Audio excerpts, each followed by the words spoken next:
jungle where the river flowed like a low, shiny river lived a hippo named Henry. Now, Henry wasn't just any hippo. He was the happiest hippo you'd ever meet, and his greatest joy in life was mud.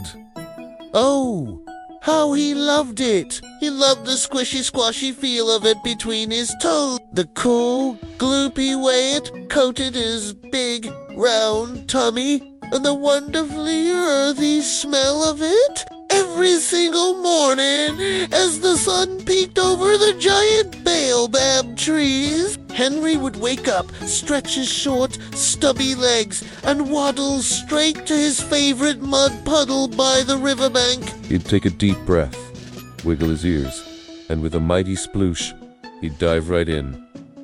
Ah! Bliss! He would roll around, blow muddy bubbles, and sometimes he'd even try to build little mud castles, which usually just looked like big, wobbly lumps of mud. But Henry thought they were magnificent. The other animals by the river often watched him with amusement. A family of monkeys would chatter from the branches above. Look at Henry! He's a giant chocolate pudding. A flock of colorful parrots would squawk. Henry's painting himself brown again. And a wise old turtle named Sheldon would slowly nod his head and say, "That boy sure does love his mud." One particularly sunny afternoon, Henry was having the best mud bath of his life. The mud was extra gooey. The sun was extra warm, and he was feeling extra sleepy. He had just finished a delicious lunch of water hyacinths and was now floating lazily on his back, his big belly sticking out of the mud like a small gray island. The gentle rocking of the water and the buzzing of dragonflies made his eyelids feel very, very heavy.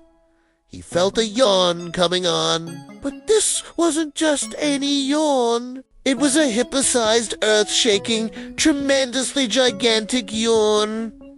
It started small, a little twitch of his nose, then it grew, stretching his cheeks wide.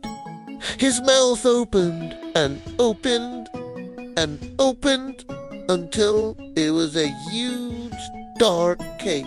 And out of that cave came a mighty...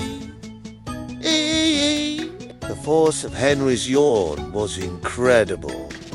It wasn't just a sound. It was a powerful gust of wind. The wind shot across the river like a hurricane in a teacup. The first to feel its effects were the monkeys. A bunch of bananas they had just gathered was swept from their branch and went flying through the air, tumbling end over end like a yellow acrobat troupe. Our bananas taste-tricked, scrambling after their flying lunch. Next, the gust of wind hit a flock of flamingos who were practicing their one-legged poses. Whoosh!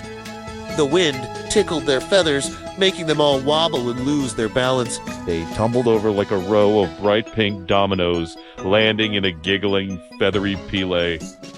"I was so close to perfecting my pose," one of them squawked, trying to untangle her long legs from her neighbors. Down by the water's edge, a family of capybaras was enjoying a quiet nap. The wind from Henry S. yawn picked up a large lily pad and sent it sailing through the air like a big green frisbee. It landed perfectly on the head of Papa Capybara, who woke up with a start, wearing it like a very fashionable, albeit slightly damp hat. The baby capybara squeaked with laughter, pointing at their dad's new headwear.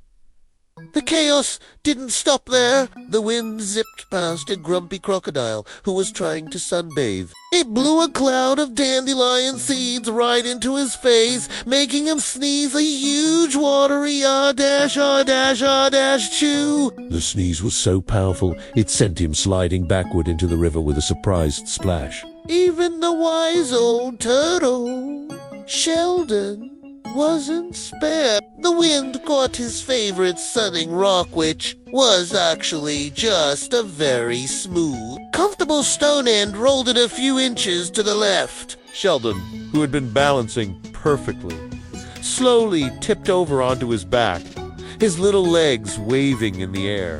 Well, I'll be, he muttered to the sky. That's first. Meanwhile, back in the mud puddle, Henry had finished his epic yawn. He blinked his eyes, feeling wonderfully refreshed. He looked around. The air was filled with chattering, squawking, And giggling. monkeys were chasing bananas through the trees. Flamingos were helping each other up. Papa Capybara was parading around with his lily pad hat. And a very soggy crocodile was grumbling as he climbed back onto the riverbank. Henry had no idea what had just happened. He saw his friends in a state of happy, silly chaos and thought, wow, it looks like everyone's having a party. He let out a cheerful grunt, which in hippo language meant, this is fun. What are we celebrating? A little monkey swung down from a vine. A banana finally clutched in his hand. Henry, your yawn! It was magnificent! You threw our lunch all over the place! A flamingo, now standing proudly on one leg again, added, you made us all do the tumble dance. Papa Capybara tipped his lily pad hat. And you gave me this fabulous new accessory.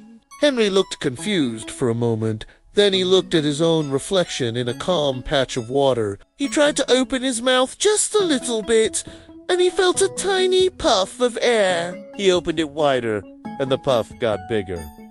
He finally understood. His yawn had been the cause of all the fun. From that day on, Henry's yawns became legendary. Sometimes the animals would even gather around his mud puddle in the afternoon, waiting, hopefully. Do you think he's going to do it today? A parrot would whisper. I hope so. I want to see if he can blow the coconuts off that tree. A monkey would chatter excitedly. Henry, of course, was happy to oblige whenever a big yawn came along. He loved his mud, and he loved his friends. And if a giant sleepy yawn could bring so much laughter and silliness to the riverbank, well, that was just one more reason for Henry to be the muddiest hippo in the whole entire jungle. And as the sun would set, casting long shadows across the water, the sound of happy animal laughter would mix with the gentle splishy splash of a hippo settling into his favorite mud puddle for the night.